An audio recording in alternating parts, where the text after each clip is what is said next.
지난주에 이어서 두 번째 이곳에 서서 여러분과 함께 말씀을 나누게 되었습니다. 제 목소리가 잘 들리나 모르겠어요. 잘 들려요? 고맙습니다. 사람으로 산다는 게 뭘까 참 고민스러운 그런 시대에 우리가 살고 있습니다. 우리가 기독교인인 까닭도 참다운 사람이 되기 위함일 텐데, 사람답다라고 하는 그 말이 뭘까, 이런 고민이 점점 짙어지는 시대입니다. 우리 언어 가운데 뭐답다라고 얘기하면은 답다라는 말 뒤에 앞에 있는 체언과 관련이 되죠. 목사답다 하면은 목사다움이라는 게 우리들에게 이미지화되어 있죠. 사람들을 바른 길로 인도하고 친절하게 맞아주고 환대해주고, 또 바르게 말씀 전파하고, 또 단호해야 할 때는 아주 단호하게 말씀을 선포하는 그런 이들을 바라보면은 목사답다 이런 말을 할 겁니다. 근데 목사가 목사답지 않아, 이런 이제 문제이죠. 답다라고 한 말 또 생각해 보면 참 학생답다, 교사답다, 또 기자답다, 교수답다, 이런 말들.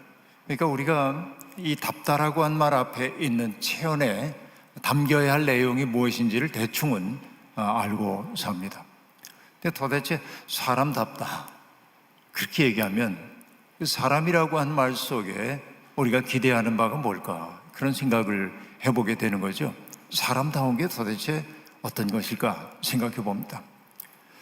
성경은 지난주에도 말씀을 드렸지만은 사람다움이라고 하는 것을 한마디로 표현을 했습니다. 인간은 하나님의 형상이다 라는 말로 표현을 했습니다. 그러니까 인간이 가장 인간다울 때가 언제냐면은 하나님을 사람들에게 떠올리게 만드는 삶을 내가 선택할 때, 그는 사람답다고 얘기할 수 있을 겁니다. 어떨 때 우리가 하나님을 떠올리게 되나요? 여러분, 이게 굉장히 이상한 얘기처럼 들릴는지 모르지만은 제가 이제 처음 아들을 갖게 되었을 때, 아내가 이제 아이를 낳게 됐습니다. 아이를 낳기 전날 저녁에 이제 진통이 오기 시작하니까 아내가 병원에 아무래도 가야 될 것 같다고 같이 병원을 갔는데, 장모님이 제게 이렇게 말씀을 하시는 거예요. 아무리 봐도 이 저녁에는 날 것 같지 않으니 자네는 집에 들어가 있다가 내일 아침에 일찍 오라고 그렇게 얘기를 해서, 철없는 저는 네 그러고 집으로 이제 들어왔습니다. 그런데 그때만 해도 이제 80년대 초반이었기 때문에 저희 집에 전화가 없었어요. 그런데 제가 새들어 살고 있는 주인집에서 전화를 좀 받아보려는 거예요. 그래서 그 이른 아침에 주인집 전화 가서 받았더니 장모님이 얘기를 하시는 거예요. 아이 낳았으니 와서 좀 보면 좋겠다고. 그래서 저는 그 첫아이에게 미안한 게, 걔 태어날 때 어떻게 태어났는지 잘 보지 못하고 어쨌든 아이를 보러 갔습니다. 미안한 마음도 있고요. 근데 아내가 병상에 이렇게 누워 있는데, 침대에 누워 있는데 참 고맙기도 하고 미안하기도 그런데, 저는 뭐 아이를 낳아보지 않아가지고 모르겠습니다만은 어마어마한 진통을 겪잖아요. 그런데 진통 끝에 찾아오는 평화 같은 게 있잖아요. 생명을 걸고 아이를 출산한 사람의 넉넉함, 만족감, 이런 것들이 있단 말이죠. 그러니까 이 세상에 어떤 욕망 같은 것도 보이지 않는, 어떤 바람도 없고 누구에 대한 원망도 없고 순수한 얼굴 그 자체로 거기에 누워있는 아내의 모습을 봤습니다. 그때 여러분 좀 외람된 얘기처럼 들릴지 몰라도 거룩함이라는 게 이런 거구나 하고 제가 느꼈단 말이에요. 거룩함은 그런 거. 그러니까 어떨 때 사람이 가장 거룩해 보이냐면 아주 허스키한 보이스로 기도를 잘할 때 거룩해 보이지를 않고요. 성경을 암송할 때 거룩해 보이지도 않고요. 또 사람들 감동시키기 위해서 은혜스럽게 찬양할 때 거룩하게 보이는 것도 아니고요. 자기를 말끔하게 비워냈을 때 사람들이 깨끗해 보이고 거룩해 보이더란 말이죠. 그러니까 뭐냐면 내가 깨끗하고 투명한 존재가 됐을 때 사람들은 나를 통해서 하나님을 알아차리게 된단 말이죠. 이게 이제 하나님의 형상이란 말의 의미라고 저는 받아들이고 있습니다. 외지에서 20년을 방황하다가 고향으로 돌아오던 야곱 이야기를 잘 아시잖아요. 고향이라고 돌아오긴 돌아오지만은 두려움이 하나 있었습니다. 형 에서가 자기를 기다리고 있을 생각을 하니까 두려웠죠. 그래서 야곱은 야복강 나루에서 하나님 앞에 엎드려 가지고서는 씨름을 합니다. 기도하면서 어찌할 바를 몰라 두려움에 떨고 있었습니다. 그런데 하나님의 사자가 갑자기 나타나 가지고 야곱과 더불어 씨름을 하잖아요. 우리가 이 야곱과 씨름하는 천사의 그 그림, 고갱 그림을 통해서 볼 수 있고 많은 그림들이 있습니다. 레므란트도 그렸고요. 그 그림들을 보면은 그 씨름이 얼마나 치열했던지를 우리가 알 수 있습니다. 사실은 인간이 신과 겨룬다는 것은 있을 수도 없는 일이지만은 야곱은 끝까지 싸우려고 했습니다. 그런데 날이 밝아올 무렵이 되자 이 하나님의 사자가 나를 놓아달라고 하지만은 야곱이 놓아주지 않죠. 그때 어떻게 했습니까? 하나님의 사자가 야곱의 환도뼈를 쳤다.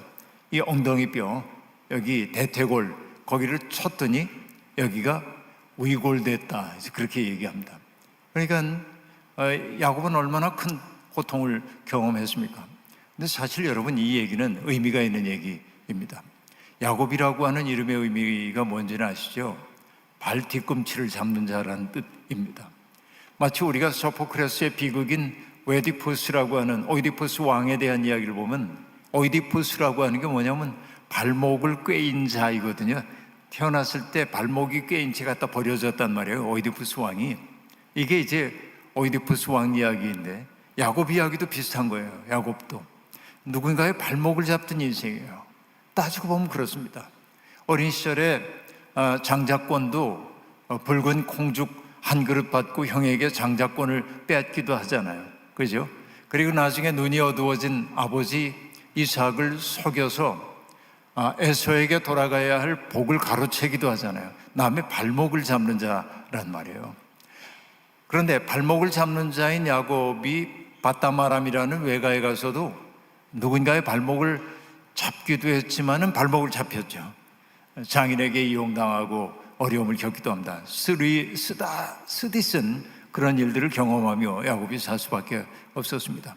어쨌든 우여곡절 끝에 지금 돌아오는 겁니다. 한참 두렵습니다. 형에게 어려움을 겪을까 봐. 그러니까 그 하나님의 사자와 두려움 속에 씨름을 하다가 그의 환도뼈가 부러졌다는 말은 뭐냐면 지금까지의 야곱의 삶은 뭐였습니까? 자기의 발로, 자기의 방식으로, 자기의 경험을 따라서 살아갔던 그런 삶이란 말이죠. 근데 그날 이 환도뼈가 부러졌다고 한 얘기는 뭐냐면 더 이상 자기의 힘으로 일어서기 어려운 사람이 되었다라고 한 말이겠죠. 그 얘기의 의미는 뭐냐면 그 밤에 야곱은 죽은 거죠. 옛사람인 야곱이 죽은 거죠. 이것을 드라마틱하게 해준 이야기가 뭐죠? 하나님의 사자가 야곱에게 묻습니다. 야곱이 먼저 이렇게 얘기했죠. 나를 축복하기 전에 놓아드릴 수가 없습니다. 그러자 내 이름이 뭐냐 하고 묻습니다. 내 이름은 야곱입니다. 남의 발목 잡는 자입니다. 그러자 얘기합니다. 이제부터는 내 이름을 이스라엘이라고 하여라. 이스라엘은 하나님과 겨루어 이긴 자라고 하는 뜻입니다. 하나님과 싸워서 이길 사람이 누가 있겠어요? 하나님 이길 수가 없죠. 그 얘기는 뭡니까? 자기의 부족함을 깨닫고 나를 축복하기 전에는 놓아드릴 수가 없습니다 해서 하나님으로부터 복을 이끌어낸 자라고 하는 뜻이겠죠. 내 힘으로 살 수가 없어요. 하나님이 주시는 능력으로만 살 수 있는 자가 되었어요. 그날 그는 변화됐습니다. 그러고 나니까 내 힘으로 살지 않고 하나님의 의지를 따라 힘을 따라 사는 사람이 되고 나니까 두려움이 어느 정도 사라집니다. 그리고 여러분, 성경에서 가장 아름다운 화해 이야기가 등장하잖아요. 절름거리면서 야곱이 형 에서가 오는 그 방향을 향해 걸어나갑니다. 에서도 저기에서 보니까 동생이 절름거리면서 오고 있단 말이에요. 너무 딱하죠. 마음이 아파요. 성경은 뭐라고 얘기합니까? 두 형제가 서로 부둥켜 안고 목을 어긋맞기고 함께 울었다, 그렇게 얘기합니다. 이게 함께 운다는 얘기가 기가 막힌 이야기라는 생각이 듭니다. 그러자 이제 그때 야곱이 한 얘기가 뭐냐면, 에서가 야곱에게 과거에 내가 나한테 저질렀던 죄가 이만저만 하지만 내가 다 잊어서 용서해 줄게, 이렇게 얘기 안 하잖아요. 그런 얘기 한마디도 없어요. 부둥켜 안음 그 자체가 이미 많은 말이에요. 나는 너를 있는 그대로 부둥켜 안는다, 받아들인다 라고 한 말이었을 겁니다. 그때 야곱이 했던 유명한 말이 있죠. 형님의 얼굴을 베엎는 것이 마치 하나님을 뵙는 것 같습니다 라고 얘기를 합니다. 여러분, 이게 굉장히 중요한 얘기입니다. 형님의 얼굴을 베엎는 것이 마치 하나님의 얼굴을 뵙는 것 같습니다. 이게 하나님의 형상이란 말인데, 어떨 때 타자의 얼굴 속에서 하나님의 모습을 보냐면 나를 전폭적으로 받아들여주는 사랑을 느낄 때입니다. 내가 누군가에게 받아들여지고 수용되고 있다는 느낌을 받을 때 사람은 아이고 하나님, 이런 마음이 든단 말이에요. 그러니까 내가 하나님의 형상이라고 하는 말의 의미는 뭐냐면, 누군가가 나를 통해 하나님이 존재한다는 사실을 느끼도록 만들면 좋겠는데, 이해관계 때문이 아니라 어떤 사람을 있는 그대로 품어 안아줄 때 사람들은 나를 통해 하나님의 품을 느끼게 된다는 거죠. 바로 이게 환대라고 얘기할 수 있습니다. 인간은 이런 존재가 되어야 하는데, 근데 실제로 인간은 그렇게 살지 못하죠. 갈등도 많고 참 어려운 시대에 우리들이 살고 있습니다.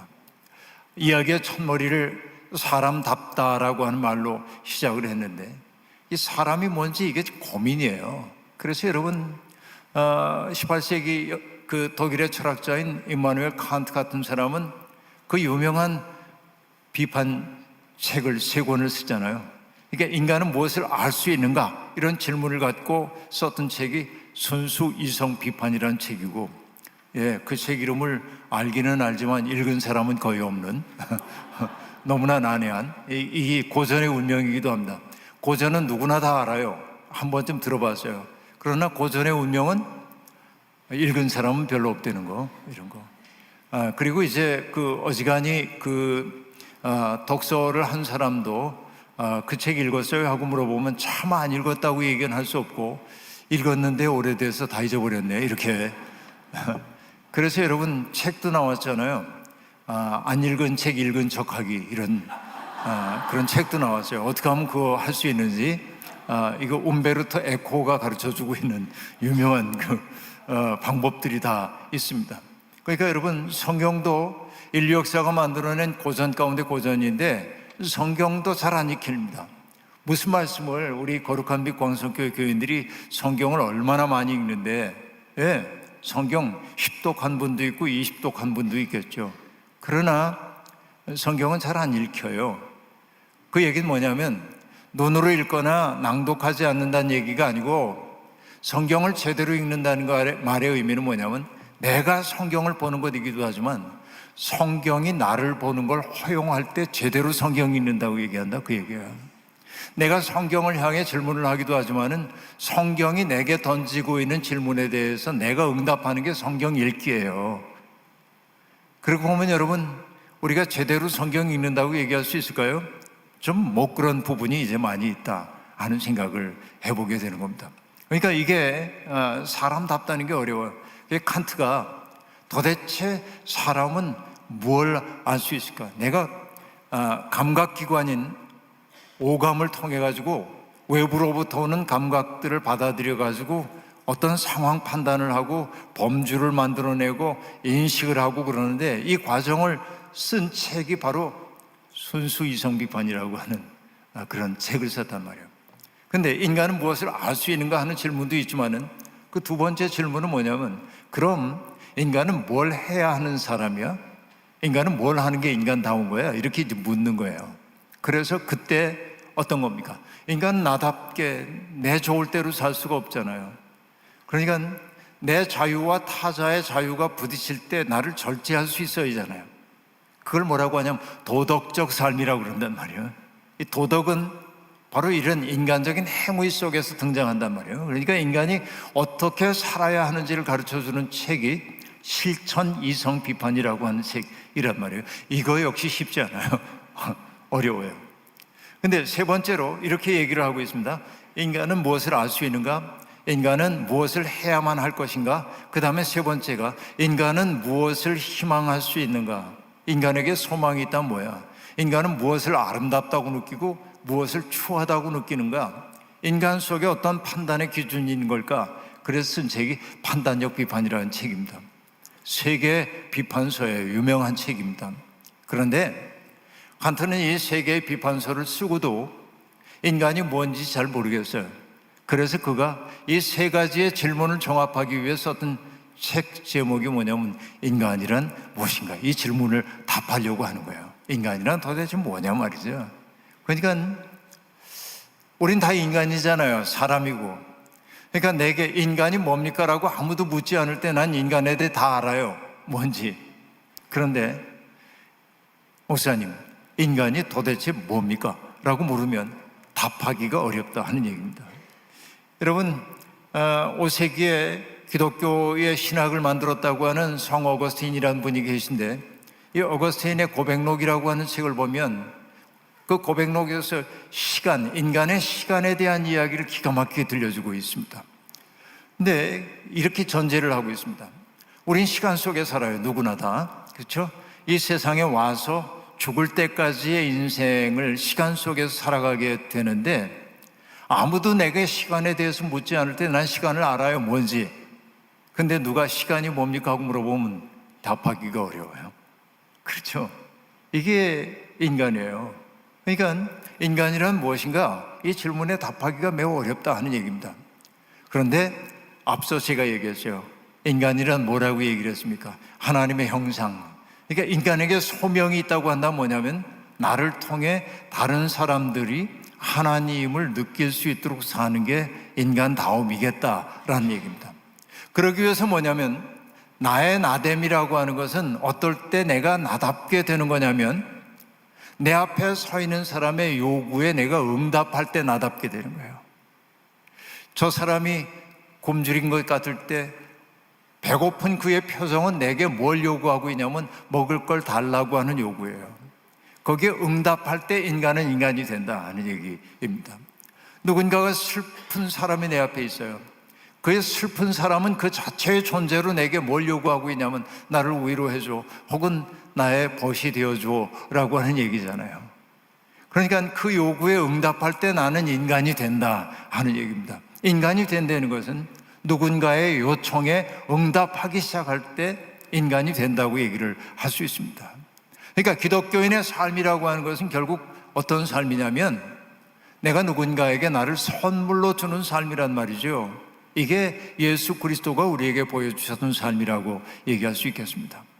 근데 여러분, 인간은 본래 그렇게 지어진 존재인데 그렇게 살지 못해요. 왜? 나를 사로잡고 있는 것은 그런 하나님이 주신 본래의 마음이 아니라 하나님에게서 멀어진 내 마음이 나를 온통 사로잡고 있기 때문에 그렇습니다. 바울 사도도 그것을 고백했죠. 로마서 7장에서 그는 괴로워했어요. 어떤 괴로움입니까? 나는 마음으로는 선을 행하고 싶은 마음이 있는 거예요. 여러분도 다 그렇죠? 선을 행하고 싶은 마음이 있단 말이에요. 그런데 바울 사도가 정직하게 얘기합니다. 나는 선을 행하지 못해. 마음에는 내가 원하고 있는데 내 삶으로는 선을 행하지 못해. 이게 왜 이런 모순이 생기지? 바울 사도가 얘기합니다. 내 안에 또 다른 법 하나가 나를 이끌고 있기 때문이라는 거예요. 그 또 다른 법이라고 하는 걸 뭐라고 얘기하고 있습니까? 죄의 법이라고 얘기하고 있습니다. 자, 그런데 마음으로 선을 행하고 싶다고 하는 그 얘기는 어떤 것이 선이에요? 조금 전에 제가 얘기했어요. 내 앞에 있는 사람은 뭔가 나에게 요구하고 있어요. 여러분, 저는 이제 늘 전철 타고 다니고 그럽니다만은 여기 거룩한 빛 광성교회 올 때는 너무나 친절한 분들이 많으셔서 지난주에는 목사님이 오셔서 저를 태워오셨고 오늘은 장로님이 오셔서 저를 태워오시고 또 밥도 대접해 주시고 호사를 누리고 있습니다. 이렇게. 근데 제가 이렇게 여러분들에게 실려서 오는 까닭은 제가 차가 없거든요. 자동차가. 차 없이 삽니다. 제가 뭘 좋아하냐면 전철 타는 걸 좋아합니다. 젊은이들에게 미안합니다만 전 전철비 안 내기 때문에 네.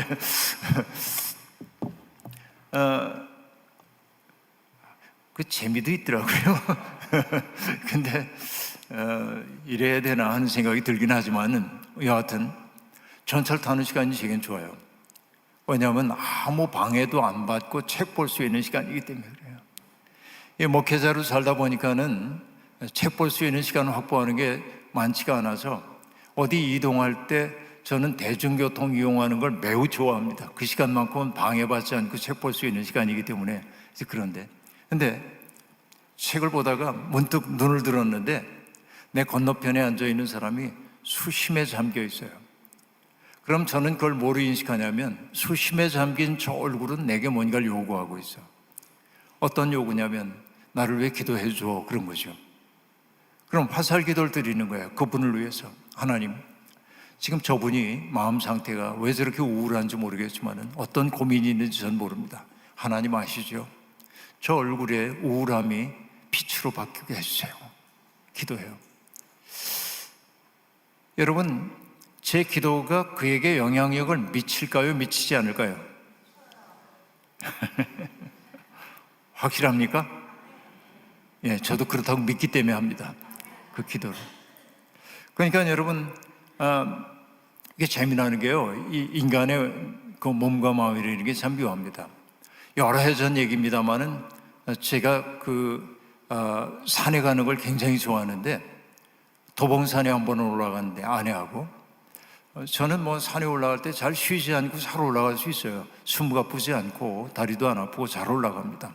근데 그날은 얼마나 힘든지 산에 가면은 저와 함께 산에 간 사람들이 저를 보고 대장이라고 부르는데 왜냐면 암벽 같은데 모시고 가가지고 암벽 등반하도록 도와드리고 위험에 빠진 분들 구하기도 하고 이러기 때문에 산악 대장님인데 대장님 체면에 다리 아프다고 못하겠고 그날따라 죽겠는 거예요.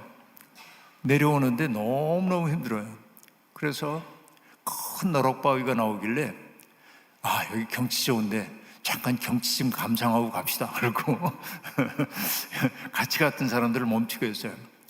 그분들은 제가 힘들다는 걸 눈치를 못 챘습니다. 전 사실은 안 쉬면 못 견디겠는 상황이었어요. 근데 거기 이제 잠시 앉아 있는데 사람들이 배낭에서 먹을 걸 꺼내가지고 이렇게 줬습니다. 근데 빵 쪼가리를 줘가지고 빵을 이렇게 먹으려고 그러는데 새들이 좀 먹고 싶어가지고 이렇게 이제 주변을 날아요. 무슨 마음이 들었는지 제가 빵 조각을 몇 개를 띄워가지고 손바닥에다 이렇게 올렸어요. 이렇게 올려놓고 눈을 감고 있었습니다.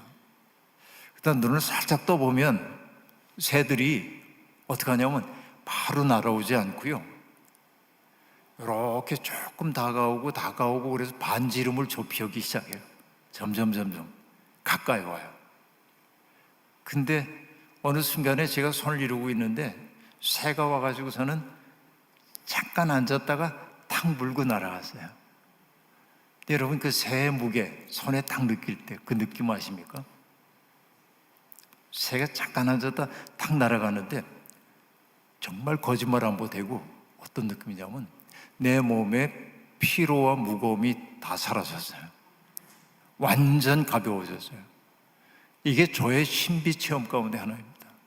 그러니까 늘 그런 건 아니고 그때 그 체험을 이제 하게 된 것이죠.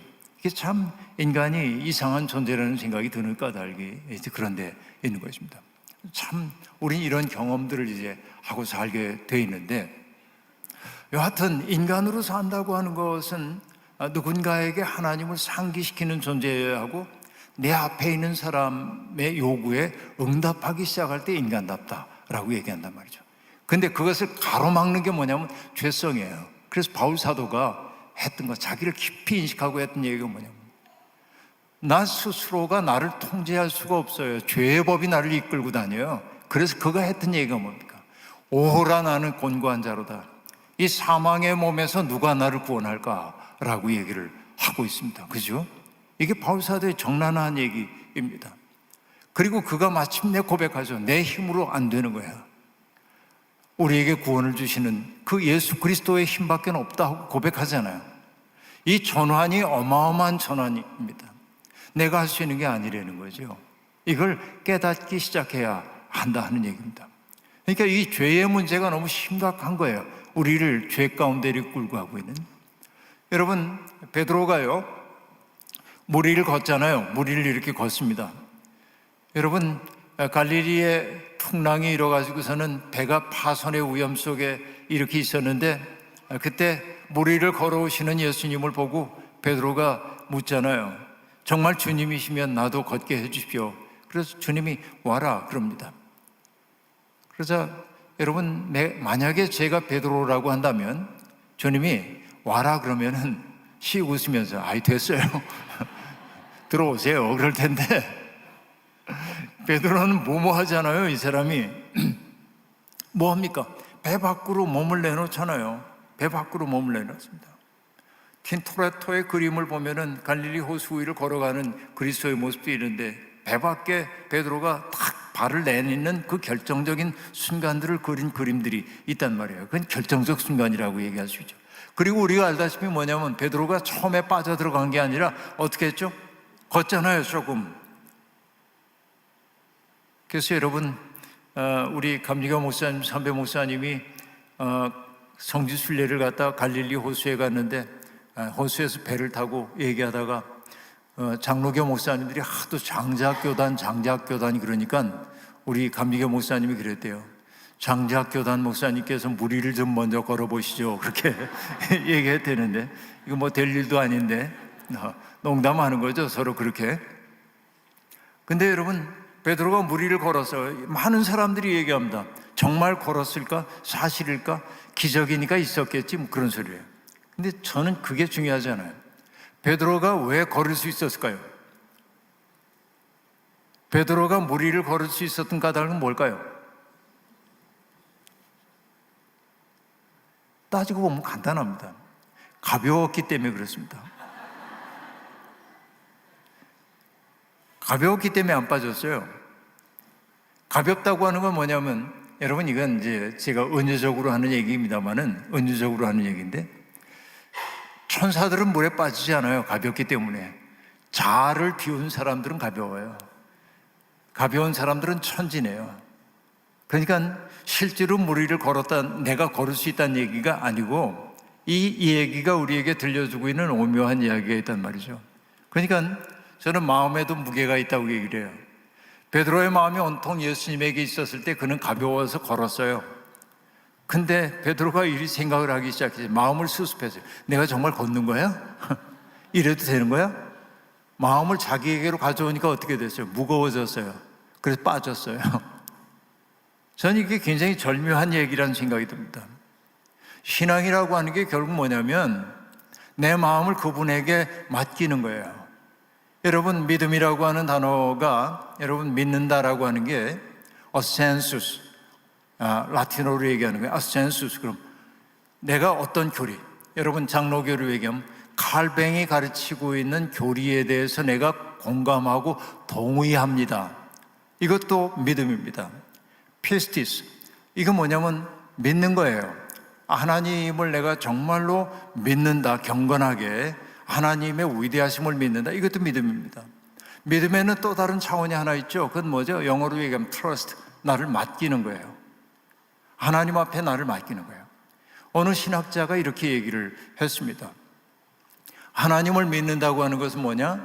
하나님의 부력을 신뢰하는 거다, 그렇게 얘기했어요. 여러분, 우리가 수영을 처음 배울 때 맨 처음에 하는 게 뭔지 여러분 아시죠? 처음부터 뭐 수영 잘합니까? 맨 처음에 가면 하는 일이 뭐죠? 킥보드를 이렇게 붙잡고, 그렇죠? 발장구 치는 것부터 배우잖아요. 그리고 어떤 걸 배웁니까? 킥보드 놓고 물에다가 몸을 맡기는 거를 먼저 하잖아요. 힘 빼세요. 힘을 빼고 이렇게 손을 쭉 뻗으시고요. 고개를 물속에 넣으세요. 힘 빼세요. 힘 빼세요. 여러분, 세상에서 제일 힘든 게 힘 빼는 거예요. 정말 힘들어요, 힘 빼는 게. 이게 참 역설적인 얘기입니다. 그래서 우리가 얘기해요. 세상에서 제일 힘든 게 뭐냐면 힘 빼는 게 제일 힘들어요. 운동도 그렇습니다. 권투할 때도요, 권투할 때 옛날에, 요즘 권투 중계도 안 하지만은 옛날에 권투 중계하는 분들이 선수들 얘기할 때 꼭 뭐라고 해요? 어깨에 힘이 너무 들어갔어요. 힘을 빼야 합니다. 그렇게 얘기해요. 그래야 이게 빨리 반응이 나오거든요. 그렇죠? 힘 빼는 게 어려워요. 저도 우리 청년 하나를 수영을 가르치려다 포기하고만 청년이 있는데, 정말 똑똑한 청년인데 이 친구는 완전히 몸이 망치예요. 그냥 자, 힘 빼고 물에다 몸을 맡겨 그러면 바로 가라앉아요. 이게 맥주병도 아니고 그냥 망치, 쇠망치입니다. 그냥 가라앉아요. 몸 맡기는 거죠, 불안해가지고. 근데 우리가 수영을 하다 보면은 물에다가 몸을 맡기면 들어누면은 뜨잖아요. 부력 때문에. 정말 신기하죠, 그 느낌은. 그러니까 뭐냐, 여러분, 하나님의 부력을 신뢰하고 나를 맡기는 것도 믿음이에요. 하나님, 이 몸을 당신께 맡깁니다. 왜냐하면 이 몸을 당신께 맡기는 것이 어쩔 수 없는 나의 사랑입니다. 미셸 푸코, 푸코 신부가 했던 기도이기도 합니다. 여러분, 잘 아시는, 연세 드신 분들이 잘 아실 텐데, 일본의 문학가인 미우라 야코라고 하는 분이 있는데, 미우라 야코의 작가, 빙점의 작가인 미우라 야코가 나중에 인생의 말년에 암이 많이 찾아와서 시달렸습니다. 근데 미우라 야코가 하나님 앞에 이런 기도를 바칩니다. 하나님, 당신이 하시는 일은 언제나 옳습니다. 왜냐하면 당신은 나보다 나를 더 잘 아시고 나보다 나를 더 사랑하시기 때문입니다. 그렇게 말한단 말이에요. 그러니까 병을 고쳐달라고 기도했지만은 병 고침이 안 왔어. 그래도 나보다 나를 더 잘하시는 하나님 앞에 나를 맡기는 게 믿음인 거예요. 십자가에 못 박히신 예수 그리스도께서 고통 가운데서 외치셨던 이야기 우리가 잘 알고 있죠. 나의 하나님, 나의 하나님, 왜 나를 버리십니까? 그러나 하나님은 침묵하고 답하지 않으십니다. 그러나 침묵하신 하나님을 보고 예수님이 절망하지 않죠. 주님이 마지막으로 하신 말씀 뭐예요? 아버지, 내 영혼을 아버지께 맡기나이다. 하나님의 사랑 안에다 자기를 맡기는 거죠. 여러분, 맡길 때 평안함이 우리에게 옵니다. 내가 뭘 해보려고 하기 때문에 잘 안 돼요. 믿음의 세 차원을 지금 얘기했어요. 하나는 동의로서의 믿음이 있었어요. 하나는 신실한 신뢰, 이게 있었어요. 세 번째 뭐였습니까? 나를 톡 믿고 맡기는 게 신앙이라고 했어요. 근데 신앙의 네 번째 차원이 있어요. 그게 뭐냐? 비지오의 차원이라고 얘기를 하고 있는데, 그건 뭐냐? 예수님의 눈으로 세상을 바라보기 시작하는 거예요. 영성이 깊어진다라고 한 말의 의미는 뭐냐면, 내가 이전에는 안 그랬는데 예수님의 눈으로 내 이웃들을 바라보기 시작했어. 예수님의 눈으로 누군가를 바라보기 시작했어. 이게 내 영성이 깊어졌음을 얘기하는 거예요. 근데 일평생 교회를 다니긴 다녔는데 예수님의 눈으로 세상 바라보지 않아. 언제나 빼죽한 눈으로 날카롭게만 바라보는 사람이 있다고 한다면 미안하지만 그는 교회를 다닌 사람인지 모르나 아직은 예수를 모르는 분이라고 얘기할 수 있어요. 믿음의 차원은 그렇게 깊어가야 합니다. 자, 그러면 여러분, 오늘 성경을 통해 우리가 예수의 마음을 배워야 하지 않겠어요? 많은 사람들이 예수와 만나서 감동했습니다. 많은 사람들이. 이 얘기 이제 잠시 후에 제가 할 거고요. 그러니까 예수 그리스도와 만났던 그 체험이 그들에겐 뜨거웠습니다. 주님과 함께 정말 하나님 나라 복음을 전하면서 갈릴리에서 예루살렘으로 다니면서 하나님 나라 막 꿈을 설파할 때 제자들은 가슴이 뜨거웠습니다. 그리고 여러분, 절망의 순간들도 있었습니다. 어떤 순간입니까?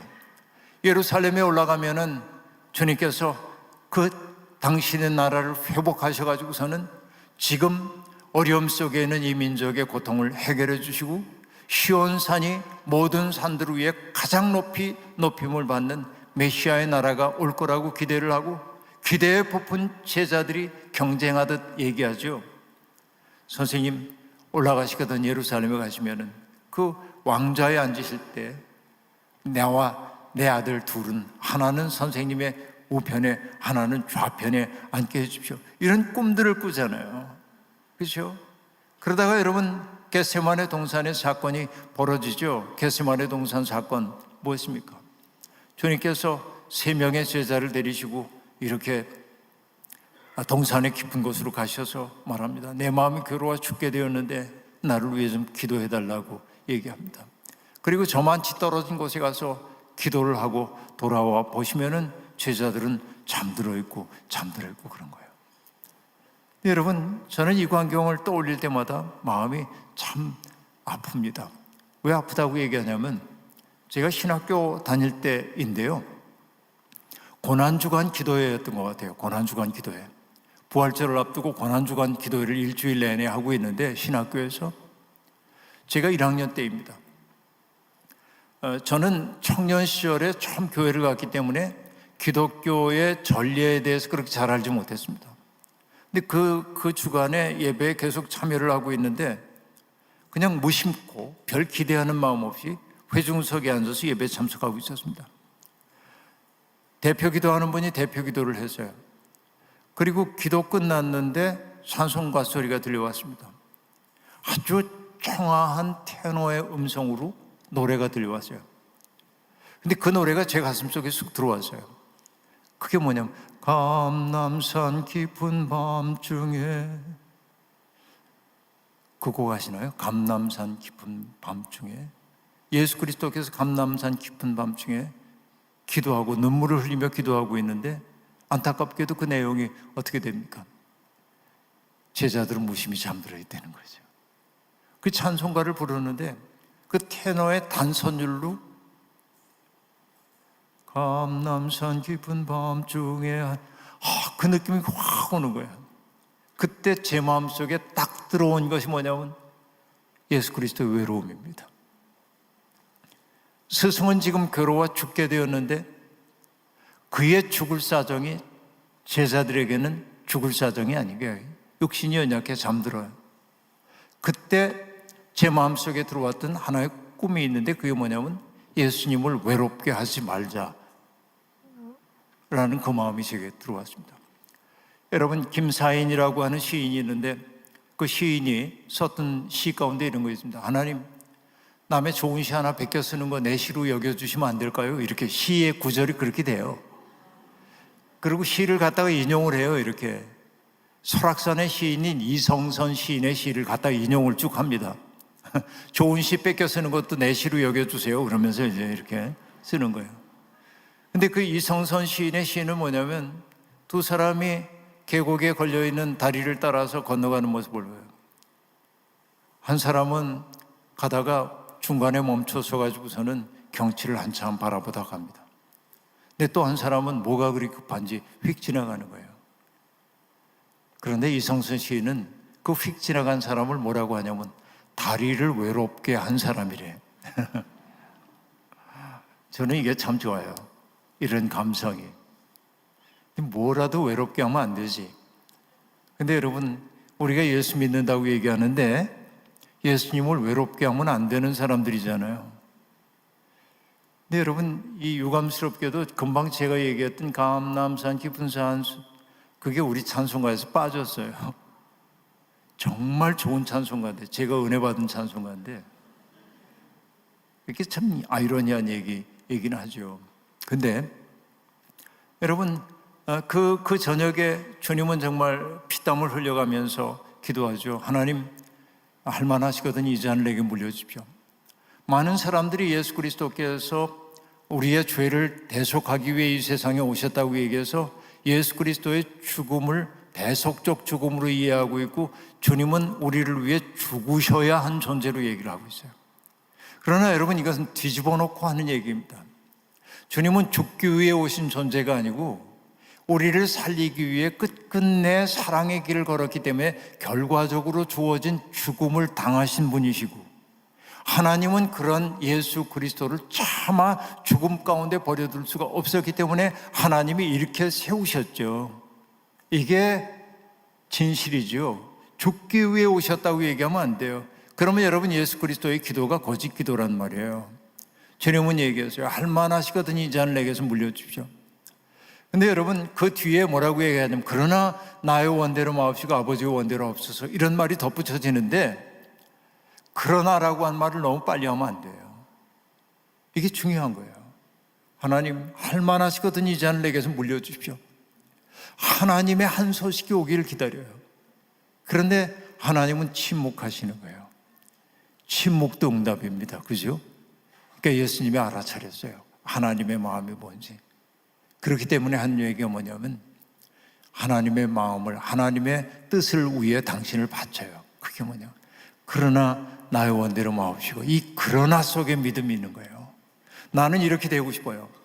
그런데 하나님의 마음이 거기에 있지 않으면 그러나라고 얘기하면서 나를 하나님의 뜻에 대한 아멘으로 내놓는 거, 이게 믿음이잖아요. 십자가 사건은 그렇게 벌어진 거예요. 그렇죠? 그 결과로 예수 그리스도께서 십자가에 처형당하셨고요. 아시다시피 주님이 사흘 만에 부활하셨습니다. 근데 여러분, 부활하신 주님이 제자들 찾아오는 이야기 가운데 제가 가장 감동적으로 여기고 있는 얘기 가운데 하나가 뭐냐면 디베랴 바다에서 물고기 잡고 있었던 제자들 찾아오신 얘기 있잖아요. 요한복음 21장에 보면은, 그렇죠? 베드로가 얘기합니다. 난 절망했어. 난 이제 물고기나 잡으러 갈 거야. 그러자 다른 제자들도 나도 그래서 따라 나선 제자들이 총 7명이었단 말이에요. 이 요한복음에서는 7이라고 하는 숫자가 상징적 숫자이기 때문에 그런데, 그리고 여러분 다 아시는 대로 어떻게 했습니까? 바다에서 그물을 내렸죠. 한 마리도 잡지 못합니다. 왜? 그 그물은 바다에 던진 것이기도 하지만은 자기들의 마음에 던진 그물이기도 하거든. 자기들의 마음에 아무것도 남는 게 없어요. 허무밖에는. 예? 제게는 그렇게 읽혀요, 그게. 그런데 새벽녘에 저만치에서 누가 와서 말을 건네는 거예요. 여러분 뭘 좀 잡으셨어요? 그러자 대답합니다. 아니요, 한 마리도 잡지 못했습니다. 그러자 얘기합니다. 그러면 배 오른쪽에 그물을 던져보세요. 그래서 그물을 던지자 많은 물고기가 잡힙니다. 나중에 무트로 끌고 올라와서 그 물고기 잡아보니까 몇 마리였다고요? 153마리, 153. 이거 어디서 들어봤죠? 예, 모나미 153. 그게 거기서 나온 거예요. 여러분 다 아시는군요, 그 얘기를. 근데 여러분, 눈치 빠른 사랑받던 제자가 얘기합니다. 저분은 주님이시다 하고 얘기합니다. 그러자 베드로가 황급히 겉옷을 걸치고 물로 뛰어들어서 주님이 있는 데로 오십니다. 그때 여러분, 주님이 베드로와 마주합니다. 가야바의 법정에서 3번씩이나 주님을 부인했던 베드로, 3번 부인하고 돌아서려고 다시 한번 쳐다볼 때 주님이 베드로를 바라봤잖아요. 눈이 마주쳤잖아요. 예수님의 눈이 뭐라고 얘기했을까요? 베드로에게 못난 놈 그랬을까요? 뭐라고 했을까요? 주님의 눈이 뭐라고 말씀하셨을까요? 내 마음의 아픔을 내가 안다. 그래, 베드로 크게 놓지. 여러분, 일본의 문학가인 엔도 슈샤크라고 하는 분이 있는데, 이 엔도 슈샤크라고 하는 분은 침묵이라고 하는 책을 썼는데요. 제가 그 책 내용을 다 소개할 수는 없고, 그러니까 여러분 일본에 전도를 하기 위해 왔던 선교사들이 있었는데, 포르투갈 선교사였는데 어느 날 놀라운 소식이 들려옵니다. 선교하던 사람이 관원에게 붙잡혀가지고 주님을 부인했다는 거예요. 너무 충격이었습니다. 존경받는 분이었거든요. 그 제자들이 그럴 리가 없다. 우리 선생님이 주님을 부인한다고? 아니야, 순교를 당했으면 당했지 그분이 주님을 부인했을 리 없어. 내 눈으로 보기 전에 믿을 수가 없어. 그 제자들이 같이 일본으로 옵니다. 마카오를 거쳐가지고 일본으로 와요. 그리고 정말 관원들의 눈을 피해가지고 예수 믿는 사람들을 만나고 그러는데, 일본이 천주교 그 신자들을 박해할 때 어떻게 했냐면은 붙잡아다가 예수를 부인하지 않는 사람들을 고문을 하는데, 일본에 온천지대가 많잖아요. 그 뜨거운 물이 끓고 있는 온천지대에 가가지고서는 물을 떠가지고선 사람들의 머리에서부터 붓는 거예요. 이런 고문을 자행하기도 합니다. 또 어떤 것도 하냐면 그 조수간만의 차이가 심한 곳에다가 십자가 같은 걸 세워놓고 신자들을 거기다 묶어두는 거예요. 그럼 물이 들어오면은 찰랑찰랑 해가지고서는 거의 죽을 지경이 되고, 물 빠지면은 몸에 소금기 때문에, 뜨거운 햇빛 때문에 말라가고, 이런 고문을 당하는 거예요. 또 어떤 경우에는 사람을 거꾸로 매달아 가지고서는, 거꾸로 매달고 이 귀 뒤에 바늘 가지고 구멍을 하나 뚫어 놓으면 여기서 피가 똑똑 떨어져서 그런 고문을 실제로 한 거예요, 이게. 근데 이 선교를 하던 사람도 마침내 붙잡혀요, 관원에게. 그에게는 두 가지 길밖에 없습니다. 하나는 주님을 부인하고 살든지, 아니면 순교 당하든지, 둘 중에 하나입니다. 그런 순교의 열정이 있어요. 순교의 열정이. 죽어도 주님 부인할 수가 없어요. 내가 인생을 걸고 아름답게 여겼던 예수 그리스도를 내가 버린다고? 이건 있을 수가 없는 일이에요. 그러나 고민이 하나 생겼어요. 그게 뭐냐? 내가 예수를 부인하지 않으면은 여기 예수 믿다가 붙잡혀온 사람들을 다 죽이겠다는 거예요. 이 많은 사람들을 죽음으로 몰고 가는 것이 믿음일까? 아니면은 내가 주님을 부인하는 그 아픔을 겪으면서 이 사람들을 살려야 될까 고민이에요. 그래서 관원들이 내미는 그림이 있는데, 마리아가 예수님을 안고 있는 모습을 담긴 그림을 이렇게 내밉니다. 이걸 뭐라고 하냐면은 한자로 쓸 때 발불답자의 그림을 뜻하는 회화할 때 회자를 써 답회, 후미에라고 얘기하는데, 그 후미에를 그 앞에 내놓고 침을 뱉고 발부르는 거예요. 그러면 이 사람들 다 살려진다는 거예요. 여러분 같으면 어떻게 하시겠습니까? 고민이죠? 고민이요. 신부는 고민을 합니다. 일평생 그렇게 내가 목숨을 걸고 따라왔던 예수 그리스도를 부인해야 한다는 게 너무 아파요. 그러나 이 사람들을 죽음으로 내몰 수도 없는 거예요. 발 불려고 발을 이렇게 드는데 문득 이 후미에 속에서 소리가 들려오는 거예요. 어떤 소리냐면, 밟아라. 내 발의 아픔을 내가 안다. 나는 이 세상에 밟히기 위해 왔다. 이 소리가 들려와요. 여러분, 이게 아시아적 영성입니다. 그러니까 아시아적 영성이라는 게 결국 뭐냐면, 사람들의 아픔 속에 그대로 그 아픔을 당신의 것으로 받아들이고 있는 주님의 모습인 거죠. 그러니까 예수 그리스도가 가야바의 법정에서 당신을 부인하는 베드로를 바라보면서 못난 놈 그러질 않고 내 마음의 아픔을 내가 안다 그러셨을 거예요.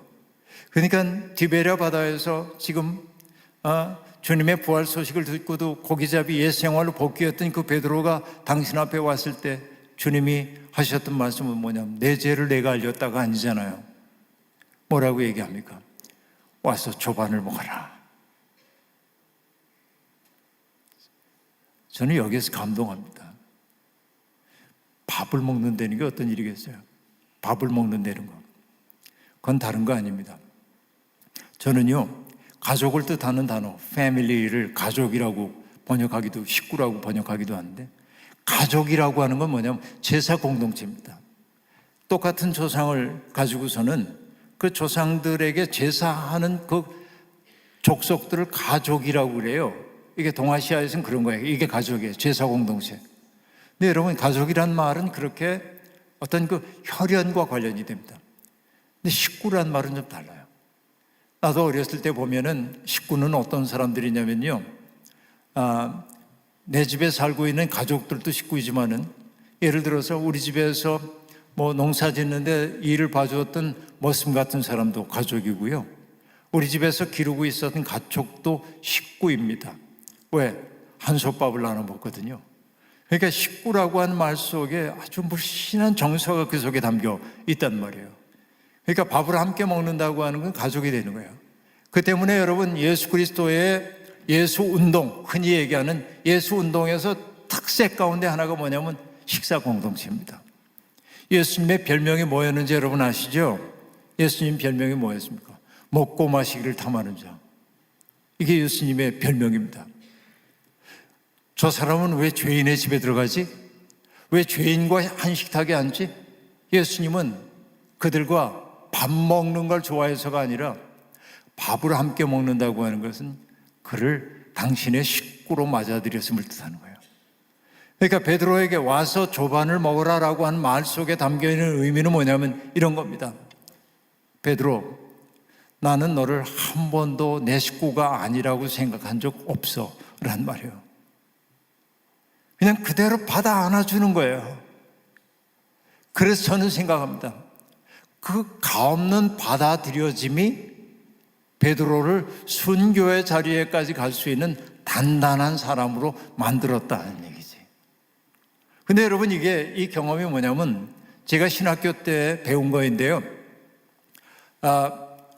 구원받음의 체험을 신학교 때 어느 신학자의 얘기를 통해 뭐라고 배웠냐면, 구원받는다는 것이 뭐냐? 하나님이 나를 있는 그대로의 모습으로 받아들이셨다는 사실을 내가 받아들이는 게 구원받음의 경험이에요. 내가 받아들여졌어. 여러분이 여기에 있는 까닭은 받아들여졌기 때문에 그렇단 말이죠. 그러니까 이 가없는 품, 여러분 지난주에도 얘기했는지 모르지만은 사람들이 예수님을 보고 하나님의 아들이라고 하는 까닭은 하나님의 아들이라는 신분증을 보았기 때문이 아닙니다. 사람들이 예수님을 하나님의 아들이라고 했던 까닭은 예수를 통해서 하나님을 느꼈기 때문에 그래요. 아까 얘기한 하나님의 형상이란 말이 그거예요. 요한복음 14장에 보면 여러분 그 얘기 나오죠. 빌립이 예수님에게 묻습니다. 예수님, 우리에게 하나님을 보여주시면 좋겠습니다. 그때 예수님이 정색을 하고 말씀하십니다. 빌립아, 내가 그렇게 오랫동안 너희와 함께 있었는데 하나님 보여달라고 하냐? 나를 본 사람은 하나님을 보았다라고 얘기합니다. 이게 놀라운 거죠. 예수 그리스도는 그래요. 그러니까 정말 내가 주님에게 받아들여질 수 없는 부끄러운 존재예요, 베드로의 입장에서는. 그런데 주님이 하신 말씀이 뭐냐면 와서 조반을 먹어라. 너는 내 식구가 아닌 적이 없어. 내 슬픔과 내 아픔과 부끄러움까지 내가 다 받아 안았어. 그걸 드러냈지 않지만은 녹여버린 거예요, 사랑으로. 그렇죠? 그러고 나서 그 가없는 사랑을 베푼 다음에 주님이 베드로에게 물은 말이 뭡니까? 내가 나를 사랑하느냐? 3번씩 물은단 말이에요. 그리고 부탁하죠. 내 어린 양을 먹여라. 이게 베드로를 베드로 되게 만들잖아요. 그리고 여러분 아시다시피 그런 베드로 이젠 준비가 됐어요. 소프트웨어가. 그때 하드웨어가 준비가 됐어요. 그리고 베드로를 베드로 되게 만든 것은 뭡니까? 성령 강림절 사건을 통해서 예수 그리스도의 생기가 그의 속에 들어갔을 때 그는 단단한 사람이 되었죠. 그래서 어떤 일이 벌어집니까? 나중에 복음을 전하다가 산헤드린 공회에 끌려가가지고 신문을 당하고 다시는 그 이름으로 말하지 말라고 얘기했을 때 베드로가 했던 유명한 얘기가 있죠. 당신들의 말을 듣는 것이 옳은지 하나님의 말씀 듣는 게 옳은지 판단해 보시오. 우리는 듣고 본 바를 말하지 않을 수가 없어. 그렇게 말합니다. 그러자 이게 굴복하지 않는 걸 보고 때립니다. 그리고 내쫓아요. 근데 여러분 보통은 어떻습니까? 예수 전하다가 매맞고 쫓겨나고 그러면 우리 죄수의 온 붙었네 그런다든지, 하나님 이게 뭡니까? 당신 믿는데 겨우 대접이 이게 뭡니까? 이럴 수도 있잖아요. 그러나 여러분 제자들은 뭐라고 얘기했습니까? 그들이 한 얘기는 아니지만 누가가 기록했지만 이렇게 기록했죠.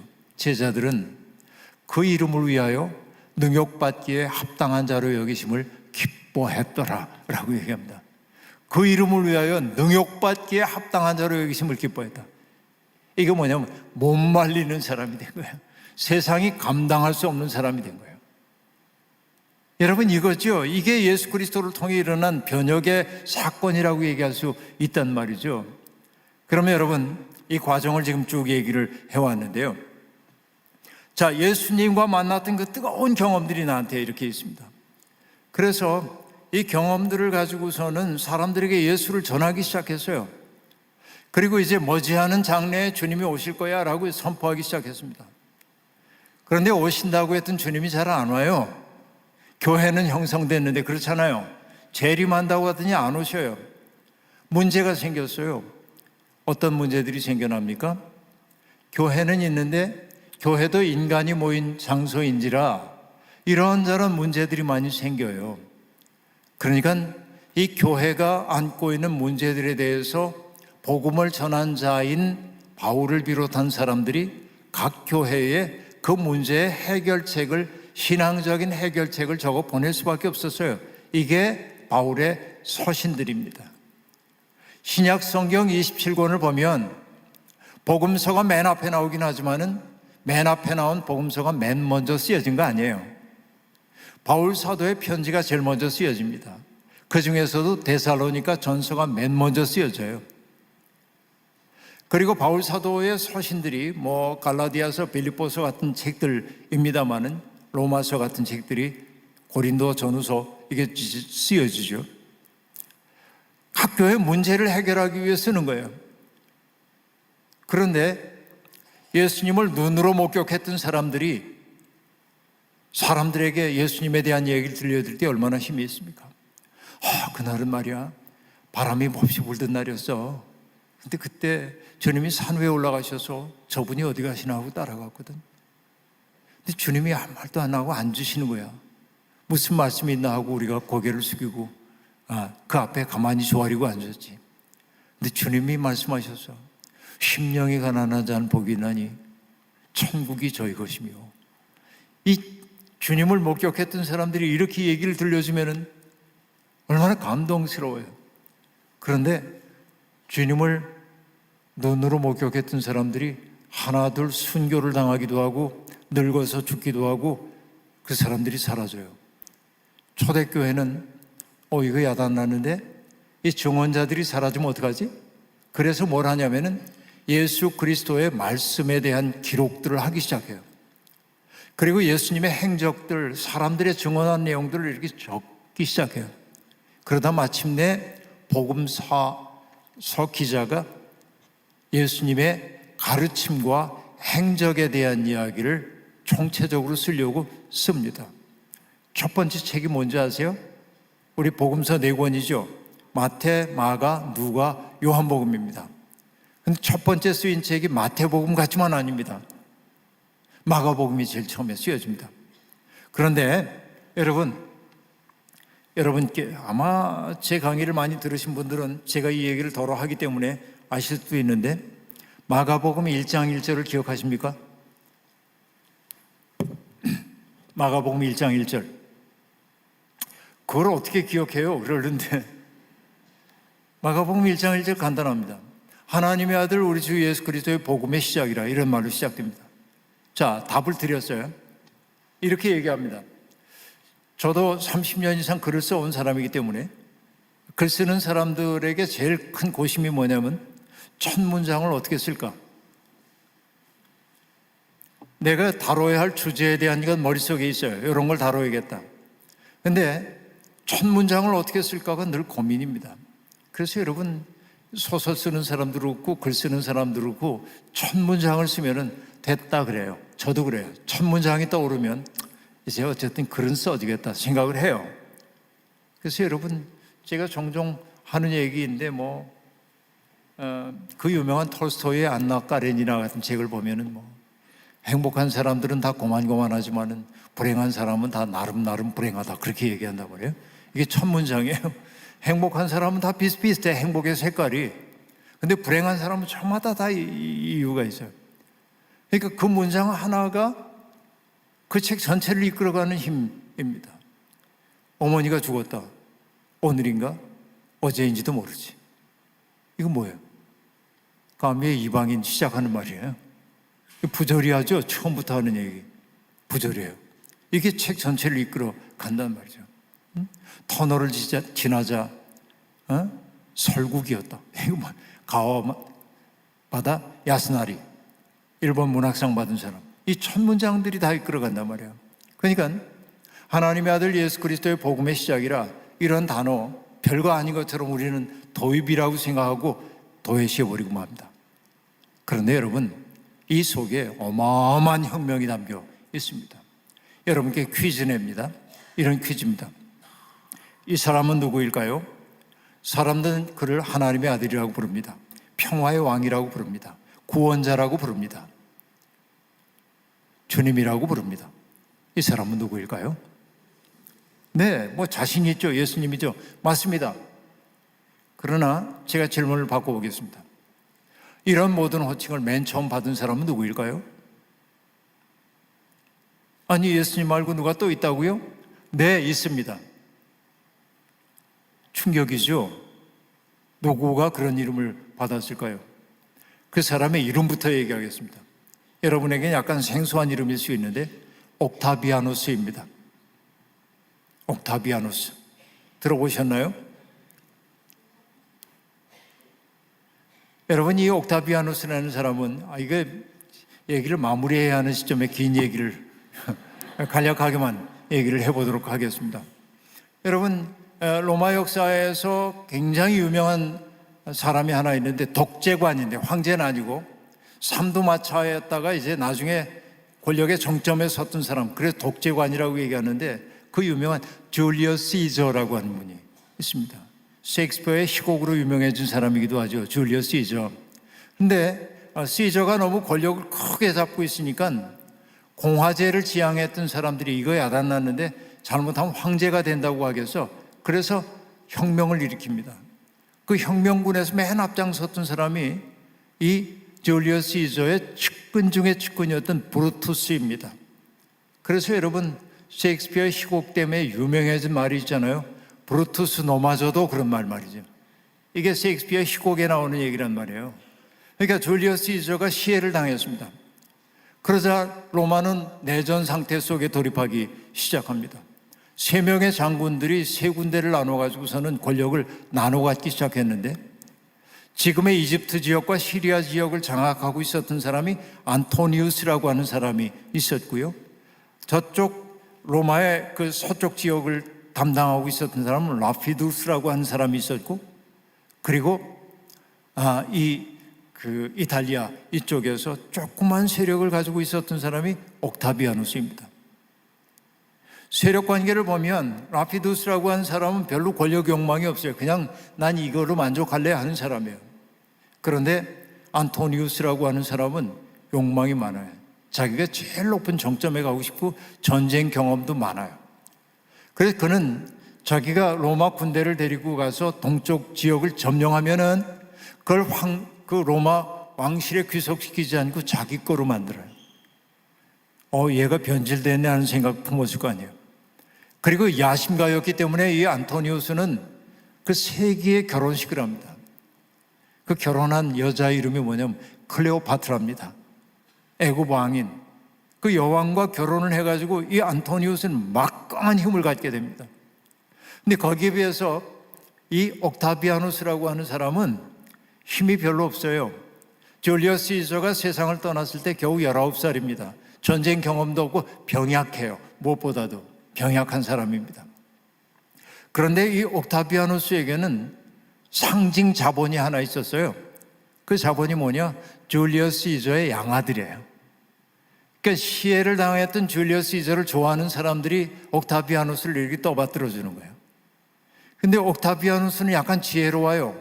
뭐냐? 지금 싸워봤자 안토니우스의 상대가 안 돼, 자기가. 그러니까 뭐 하냐면 아저씨 해가면서 이렇게 달래고 맞부딪히는 걸 늦춰요.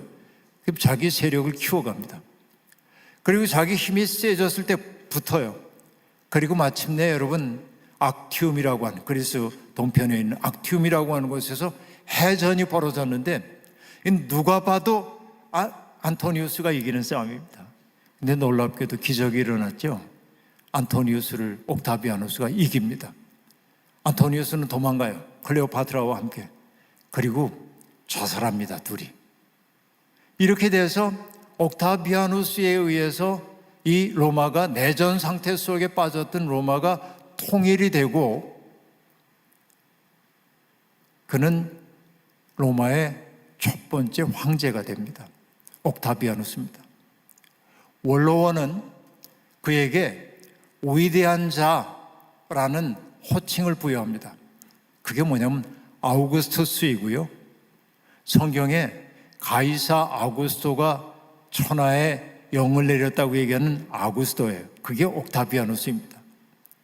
그런데 여러분, 이 옥타비아누스가 아우구스투스라고 하는 이름을 얻게 되었는데 그것만 가지고는 로마를 다스릴 수가 없어요. 왜냐하면 지중해 전체 세계 지중해를 제 얘기식으로 얘기하면 지중해를 내해로 거느린 광대한 영토이거든요.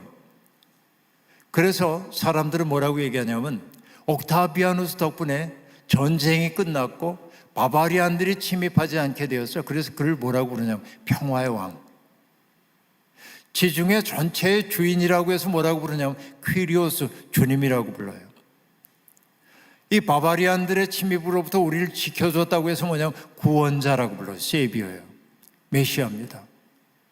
그런데 이렇게 넓은 영토를 다스리려다 보니까 인간의 카리스마만 가지고는 안 되기 때문에 로마가 상징 조작을 하기 시작합니다. 알고 보니까 옥타비아누스는 엄마는 그리스 로마 신화가 언제나 그러는 신과 신이 여인에게 매혹에 빠져가지고 결합하는 얘기 많이 나오는데 그 엄마는 인간이지만 아버지는 알고 보니까 아폴론이었어. 그래서 그를 뭐라고 부르냐면 Son of God 그렇게 불러요. 하나님의 아들이라고 불러요. 그래서 여러분 1세기의 로마의 역사가이자 시인인 베르질리우스라고 하는 사람은 이 옥타비아누스 평화의 재단에 바치는 옥타비아누스 이 찬가를 썼는데 거기에 뭐라고 얘기하냐면 제가 얘기했던 그 얘기를 쭉 열거를 해요. 그래서 이는 하나님의 아들이고 구원자고 그리고 주님이고 평화의 왕이고 이 얘기를 쭉 한 다음에 끝에 뭐라고 쓰냐면 이렇게 씁니다. 그래서 옥타비아누스가 태어난 몇 년 몇 월 며칠을 복음의 시작이라 한다 그렇게 썼어요. 복음이란 단어 헬라어로 유앙게리온인데 복음의 시작이래요. 평화의 시대가 시작됐다 그거예요. 근데 여러분 마가복음을 기록하는 이가 예수 그리스도의 행적을 기록하는 사람이 지금 첫 문장을 어떻게 쓸까 고민하는 거예요. 요즘 같으면 여러분 첫 문장 쓰는 거 뭐 컴퓨터 가지고 툭툭 쳤다가 잘못 쓰면 지워도 되고 오려도 되고 그러는데 옛날에 파피루스나 양피지에 쓰잖아요. 여러분 양피지라는 게 소나 양이나 이런 거 이제 가죽 가지고 만든 무드질에서 만든 거 위에 쓰는 거잖아요. 성경 여러분이 가진 성경 한 권을 쓰기 위해서 양피지가 얼마큼 필요하냐면 소 몇백 마리가 필요합니다. 소 한 마리를 잡으면 양피지를 5장 만들 수 있어요. 겨우. 그러니까 여러분 이 양피지 값이 얼마나 비싼지 알겠죠? 그러니까 파피루스나 양피지에 글을 쓸 때 썼다 지웠다 할 수가 없어요. 뭘 해야 합니까? 완벽한 문장 만들어가지고 써야 돼. 틀리면 안 돼요. 그렇겠죠? 그러니까 이 마가복음의 기자가 예수님의 행적에 대한 이야기를 쓸 때 1장 1절을 기록할 때 고심했을 거란 말이에요. 근데 놀랍게도 마가 기자는 뭐라고 얘기했냐면 로마에 의해서 십자가 처형을 당한 예수 그리스도에게 로마 황제에게 귀속됐던 모든 단어를 주님께 갖다 바친 거예요. 그러니까 여러분 이 로마의 입장에서 보자고 한다면 마가복음 1장 1절은 뭐예요? 반역입니다. 로마 체제 입장에서 보면 로마 황제에게 부여되는 모든 호칭을 로마에 의해 죽임을 당한 예수에게 다 갖다 바쳤다고 하는 것은 반체제적인 저술이란 말이에요, 이게. 그럼 이 말의 의미가 뭔지를 우리가 살펴봐야 한단 말이죠. 예수 그리스도가 이 세상에 오셔서 처음으로 공생애를 시작하면서 하셨던, 선포하셨던 말씀을 여러분 기억하고 계시죠? 뭐라고 얘기를 하셨습니까? 때가 찼다. 때가 찼다. 하나님 나라가 가까이 왔다. 회개하라. 복음을 믿어라. 였습니다. 하나님 나라가 가까이 왔대요. 그러면 여러분, 하나님 나라고 우리 흔히 생각하는 게 뭐죠? 가는 거예요, 우리가. 하나님 나라 저기 있고. 근데 성경은 그렇게 얘기 안 해요. The kingdom of God is near 그래요. 하나님 나라가 가까이 왔대. The kingdom of God is at hand 라고 얘기합니다. 바로 이 손에 닿는 곳에 왔대. 중요한 게 뭐예요? 들어가야 되는 거예요. 그 속에. 그런데 여러분 예수 그리스도가 하나님 나라 얘기하고 있는 것은 뭘 염두에 두고 있는 거냐면 로마 제국을 염두에 두고 있는 거예요.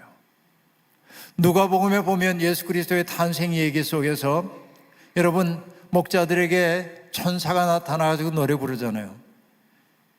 저 높은 곳에서는 하나님께 영광, 땅에서는 그의 오심을 기뻐하는 이들 사이에 평화라고 얘기합니다.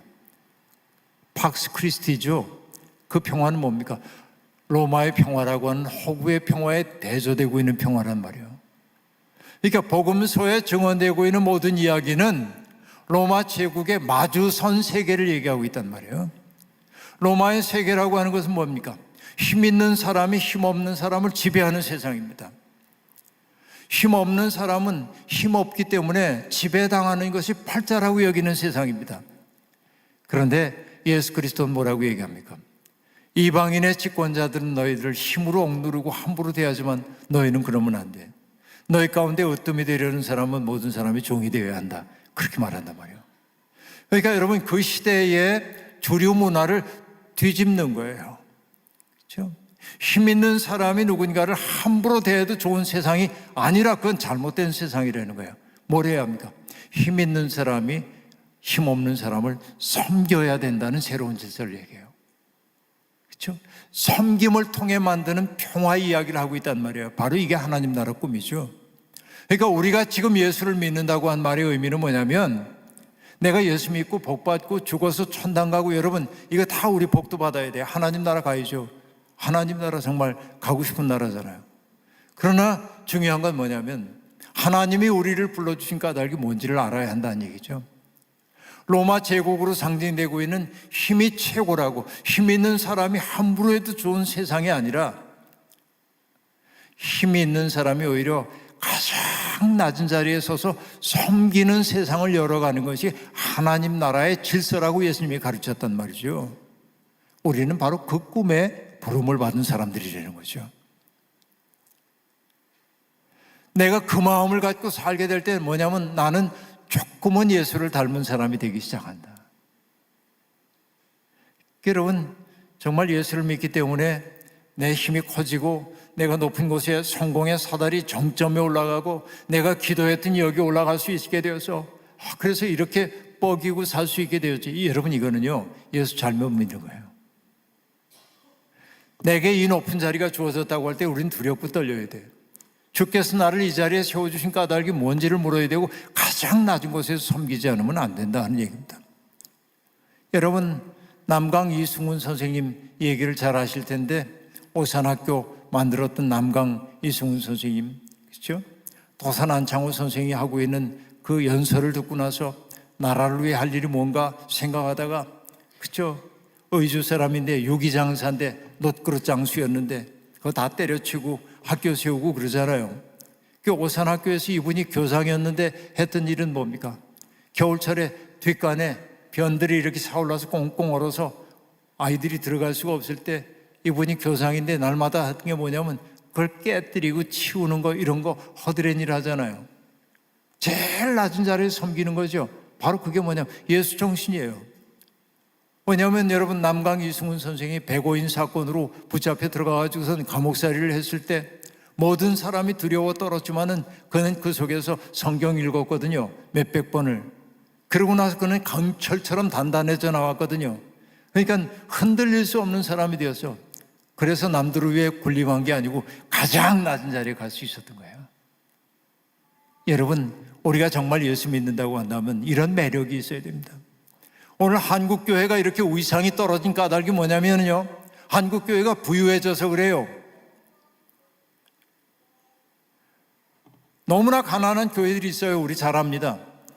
그런데 뭐냐면 정말 유명자한 목사님들이 몇 천만 원, 몇 억 정도 쓰는 거 아무렇지도 않게 생각할 때 복음의 능력은 사라지는 거예요. 여러분, 예수 그리스도는 가진 게 없었어요. 그래서 예수님이 주신 것은 뭡니까? 당신을 선물로 주셨잖아요.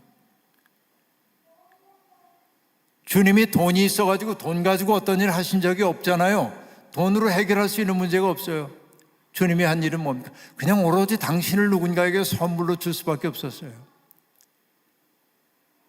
주님이 우리의 죄를 위해 희생당하셨다고 한 말의 의미는 그 얘기예요. 주님은 온전히 우리를 위해 선물로 주셨다는 거지. 한국교회가 살아나기 위해서는 뭐냐면 부유함의 중독에서 벗어나야 돼. 그래서 정말 낮은 자리에 설 수 있어야 된단 말이죠. 그러니까 우리끼리 행복하면 안 돼요. 이게 바로 우리가 지향해야 할 하나님 나라라고 얘기할 수 있겠어요. 아름다운 교회가 되기를 원합니다. 우리 목사님 오셔가지고서는 여러 해 방송사님 오시자마자 팬데믹이 와가지고 얼마나 힘드셨겠어요. 근데 이 공동체가 아름다운 공동체라는 소문이 났잖아요. 이미. 여러분 좋은 교회입니다. 근데 여기에 머물러 있으면 안 돼요.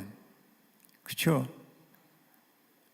주님이 우리를 부르시는 그 자리가 어딘지를 보고 그 자리에 설 수 있어야 합니다. 물론 우리에게 주어져 있는 하나님이 맡기신 것 가지고서는 사람들을 아름답게 만든 일에 써야 돼요. 그러나 그거 가지고 자기 만족하면 안 돼요. 여러분, 저는 이 얘기까지 안 하려고 그랬지만은 이렇게 얘기를 해보겠습니다. 누군가에게 교회가 도움을 줄 때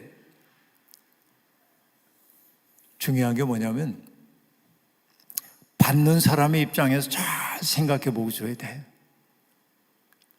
어떤 얘기냐면 주는 사람들은 기분 좋잖아요. 우리가 좋은 일 하고 있어.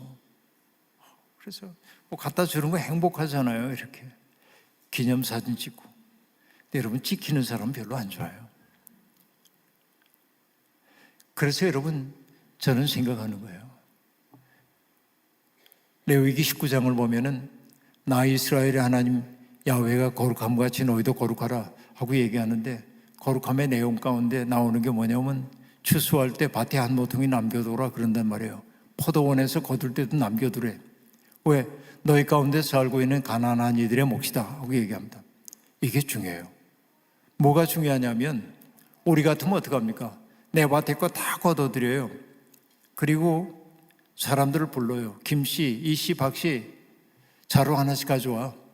그래서 사는 거 힘들지. 그리고 말로 대가지고 밀도 주고 곡식도 주고 그러면 받으러 온 사람이 그렇죠? 이렇게 받으면서 부대자루 벌려서 받으면서 정말 고맙습니다. 고맙습니다. 근데 이게 뭐냐면 시혜자가 있고 수혜자가 있어서 계급이 생겼어요. 받는 사람은 부득이 받을 수밖에 없었지만 굴욕감을 느끼는 거예요. 하나님이 밭에 한 모퉁이 남겨두라고 땅의 주인은 나의 명령이라고 그건 그들의 정당한 몫이라고 얘기하는 건 뭐냐면 부끄러움 당하지 않고 살아갈 수 있도록 하는 배려예요. 이렇게 줄 때 여러분 제가 한 말 좀 생각하면 좋을 것 같은데 받는 사람이 굴욕감을 느끼지 않도록 이렇게 줄 때는 주는 우리를 위해서 2번 기도한다면 받는 분들을 위해 4번 기도해야 돼요. 하나님 우리의 주는 행위가 저분들의 마음속에 상처가 되지 않게 해주십시오. 그렇죠? 이렇게 하게 될 때 교회는 잃어버렸던 공신력을 회복하기 시작할 거예요. 이 아름다운 삶의 모습을 보고 사람들이 그래 이 척박한 세상에서 살아간다는 게 이런 거지. 인간다운 삶이 여기 있네. 여러분 오늘 이야기의 첫머리에서 제가 사람답다라고 하는 말이 뭔지 여러분께 물으면서 시작을 했습니다. 사람다움이란 뭐냐면 누군가에게 하나님을 느끼게 만드는 것이라고 얘기했습니다. 예수 그리스도가 그랬던 것처럼 거룩한 빛 광성교회 교우 여러분들의 삶이 하나님을 드러내는 삶이 되기를 바랍니다. 고맙습니다.